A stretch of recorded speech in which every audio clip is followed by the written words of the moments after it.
नमस्कार। आज म एउटा सानो कविता हजुरहरू समक्ष राख्न गइरहेको छु। सार्वभौम देश। शान्ति भूमि पवित्र होस्, सार्वभौम देश। मिलिजुली बाँचुन् सबै संस्कृति र भेष। हिमालको हिउँ पग्ली तराईमा सिँचाइ। बाँच्नुहुन्न देशवासीले एकअर्कोमा रिसाई। बाँच्नुहुन्न देशवासीले एकअर्कोमा रिसाई।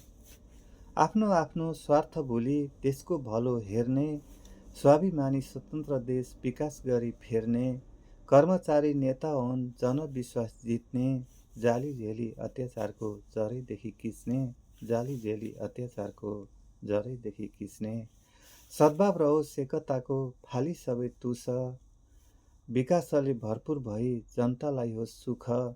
ठगी खाने अन्याय र तस्करहरूको नाश, अनि हुन्छ नेपालीलाई सुख शान्ति बास।